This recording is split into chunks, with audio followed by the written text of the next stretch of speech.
up a goal late like that for the guys to show the poise and to stick with it and rebound from it? I thought the overtime we probably played a little bit not to lose, and they gained some confidence from it. So we're still learning how to win these big games. And I thought, for the 3 periods we played a great hockey game. We did the things we needed to do, and we played the way we needed to play. And then when they got that goal, we probably tightened up a little bit, and they showed why they win, because they played with a little more confidence in the OT than we did. What would you say? The psyche of the team coming back to win this. I just have lost this. I mean, hockey gods took care of us today. They did. I mean, we played a great hockey game. It would have been, waking up tomorrow would have been a challenge if we didn't win the hockey game today. And you hate to say things are must-wins, but for us, we're hopefully going to gain a lot of confidence from this, that we can compete with these guys, and not just compete, but actually win. And, I think that it would have been a shame not to win, but, when you're the defending champion, you can't just knock them off. You're going to have to stick a pretty big nail in them, and we're just getting started in this series. Ken, the body language from your players after the third period as they were coming off the ice was not great. They looked pretty dejected based on the last-minute goal. What was said between periods to You know what? We didn't say much. They were pretty lively in the room, but I think our play was like, you just got a feeling something bad might happen. So you're a little bit jittery with the puck and stuff like that. That's something we'll talk about. We just have to play, and when we play, we're a good team. But when we kind of get ahead of ourselves and we're worried about scoring a goal rather than playing the game, I think that's what teams that have the experience of winning do. They just play. And as we did a great job for 60 minutes, but then in the overtime, LA started to play, and we started to play a little bit nervous. And so we'll talk about that tomorrow, and it's a good learning experience. You talk about the heads-up play by Alex. He's a veteran who's showing his intelligence. Get in there and force a play there.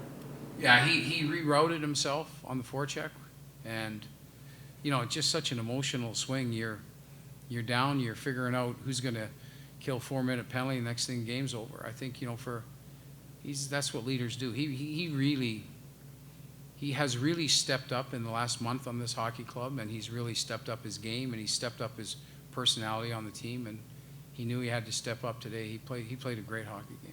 Hitch, when's the last time you guys executed as well as you did tonight, just in terms of getting pucks in deep and really pressuring their deep? We've played a lot like this, to be honest with you, in the last month. We did this against Chicago. We did this against Vancouver.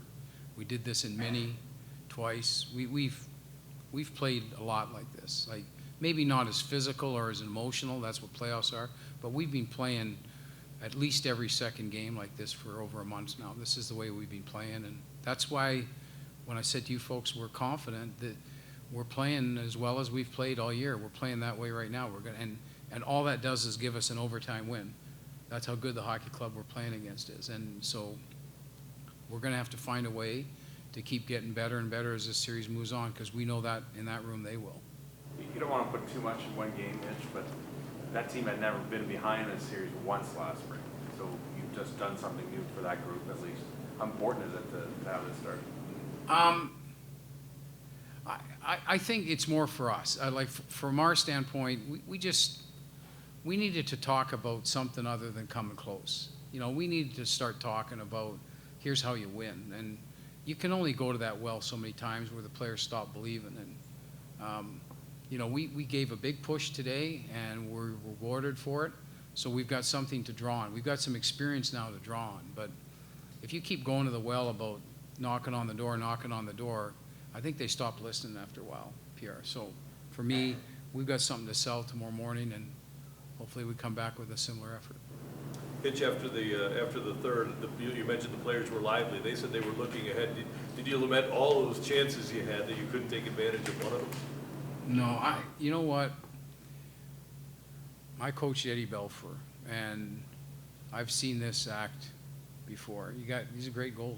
You're going to have to outwork him, out-battle him. And it's, you know, that's what makes our game so special is you can play really well and the goalie can still win the hockey game for the opposition. And we won a lot of games with guys like Eddie because he was the best player in the league at that time. And so we got outplayed a lot, especially in some of the series against Colorado. And Eddie stood tall, and that's what Jonathan does. He stands tall, and we're going to have to find a way on Thursday to outwork him. And if you just live on scoring chances, it's lame. You got to find a way to outwork the goalie, and I've learned that lesson having one of these guys before. Hitch, were you surprised they gave him the 4-minute double minor there in overtime? I mean, did they say they saw blood, or I don't know. there's discrepancy there? I haven't looked at that call. It's 3 hours later. As soon as I finish talking to you, I got to go back to work here. So